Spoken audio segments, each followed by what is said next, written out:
Olá! Cerca de 8 milhões de jovens de 15 a 29 anos vivem no campo. Eles somam 27% da população rural brasileira. A opção para muitos deles é ir para a cidade em busca de melhores oportunidades de trabalho, educação, moradia, acesso à tecnologia e à cultura. Que políticas vêm sendo implementadas para incentivar a permanência no campo? Para falar sobre o assunto, convidamos Luísa Dulce, assessora de juventude do Ministério do Desenvolvimento Agrário. Olá, seja bem-vindo ao NBR Entrevista, obrigada pela sua presença. Muito obrigada, eu que agradeço. Bom, é uma população significativa, é uma força de trabalho importante para o campo hoje? Sem dúvida, né? Essa mensuração de 8 milhões de jovens no campo, que é do IBGE, do censo de 2010, coloca que quase um terço da população que vive hoje no campo é jovem, né?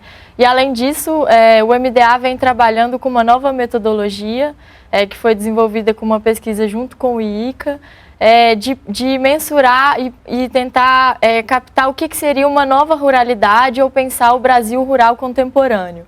E aí, essa pesquisa ela chega à conclusão de que mais de 70% dos municípios brasileiros têm menos de 20 mil habitantes.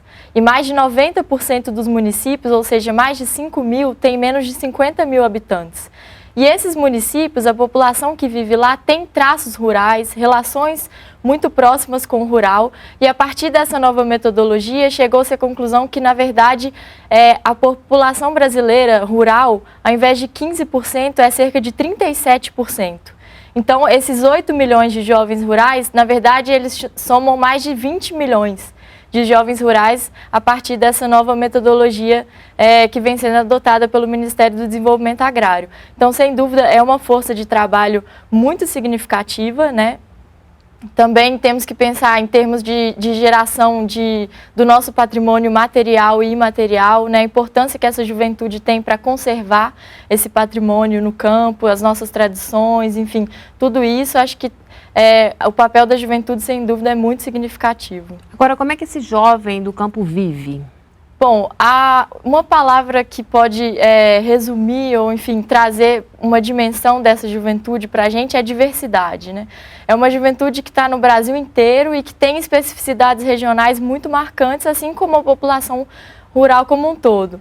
Então, a juventude rural, ela vai à escola, né? Ela trabalha, por isso que a gente traz também a dimensão da educação, da pedagogia da alternância, que é uma pedagogia da educação do campo, né? Uma tradição desde os anos 90, os movimentos sociais lutam muito por essa educação do campo, que prevê o tempo escola e o tempo comunidade, né, que permitindo que o jovem possa ir à escola, mas também aprender as tarefas, trabalhar junto na propriedade da família.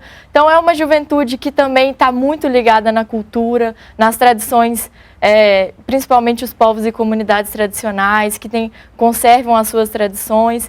Uma juventude que está ligada na internet, né, que tem Facebook, que está nas redes sociais, que está antenada com tudo que está acontecendo, que forma redes de WhatsApp para discutir também as suas questões, as questões agrícolas, da agroecologia.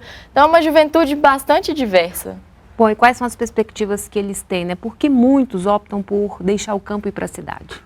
Bom, o êxodo rural ele já foi muito maior, né, no Brasil. Nas últimas décadas tem reduzido o número de pessoas que quer sair do campo para ir para a cidade, e acho que isso é decorrência de políticas públicas que existem hoje para as áreas rurais. Mas ainda assim, entre os censos de 2000 e 2010, foi identificado que 2 milhões de pessoas migraram do campo para a cidade. E metade dessas pessoas, ou seja, 1 milhão, eram jovens. Então, realmente, o êxodo rural ainda é uma preocupação para a juventude, e eles saem do campo em busca de melhor qualidade de vida, né? De geração de renda na cidade, de ter mais autonomia, acesso aos serviços públicos. A questão da educação e da inclusão digital é fundamental quando a gente pensa a permanência da juventude no campo. Mas, por outro lado, tem se criado também muitas possibilidades, e muitos jovens que migraram para as cidades estão também retornando, vendo perspectiva de vida no campo. Sai, mas com a intenção de voltar um dia. Exato. E ainda tem a parcela da juventude que vive um período de migração sazonal. Então, eles vão para a cidade trabalhar, retornam para o campo, né? Não tem ainda uma migração definitiva, né, do campo para a cidade.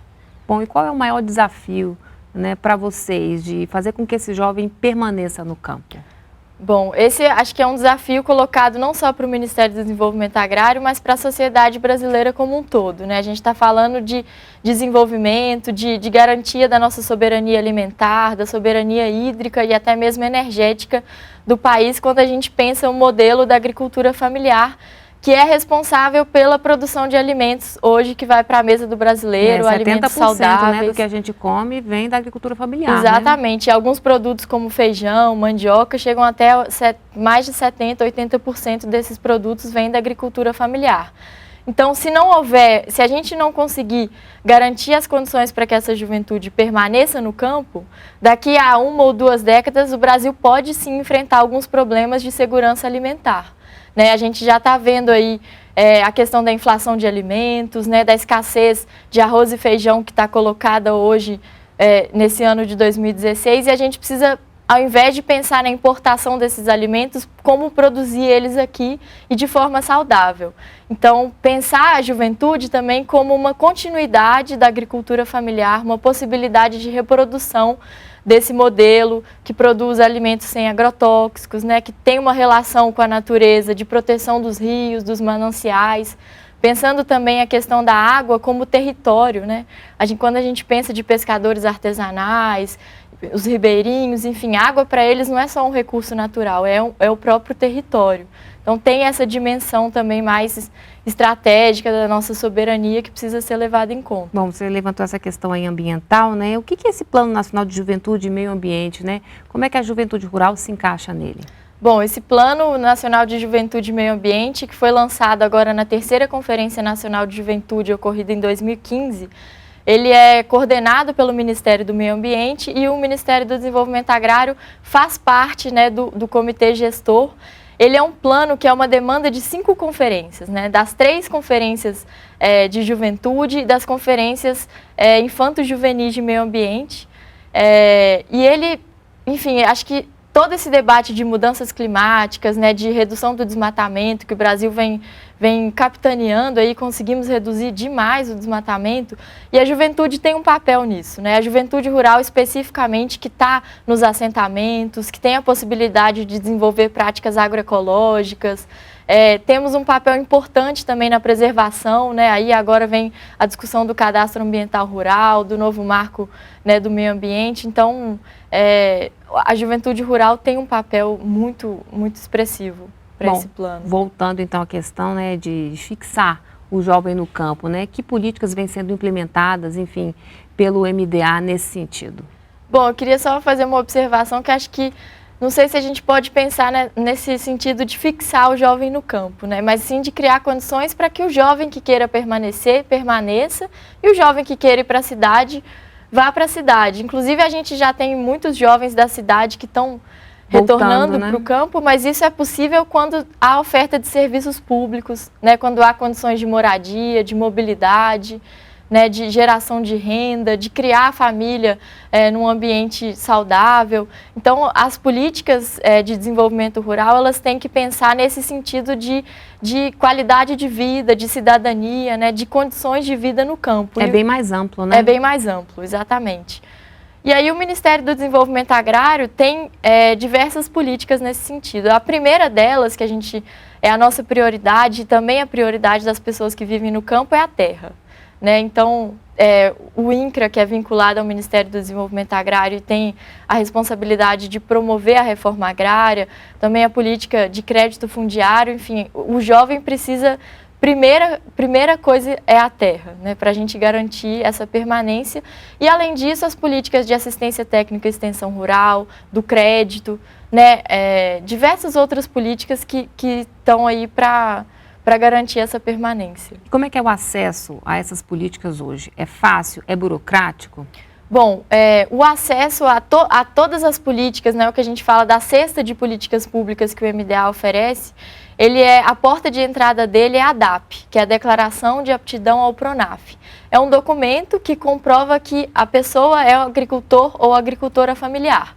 E a partir da tirada desse documento, que pode ser feito nos sindicatos dos trabalhadores rurais, nas EMATERs e no caso dos assentados da reforma agrária, nas unidades do INCRA, esse agricultor e essa agricultora podem ter acesso a essas políticas, podem ir ao banco e ter fazer um contrato do Pronaf, podem acessar, ser beneficiários da política de assistência técnica e extensão rural e diversas outras. Bom, pesquisando aí para fazer essa entrevista, né, eu dei uma olhadinha no site de vocês e achei uma personagem muito interessante, que é a Mariana Maria de Jesus, tem 26 anos, ela faz faculdade de agroecologia aqui em Braslândia, que é uma cidade pertinho aqui de Brasília, e ela diz o seguinte: eu sou uma jovem normal, estudo, vou para balada e planto morango. Ou seja, é um exemplo de que é possível, né? Você ter uma vida normal, você ter renda, você estudar e morar no campo. Esse aí é o plano ideal, né? Sem dúvida.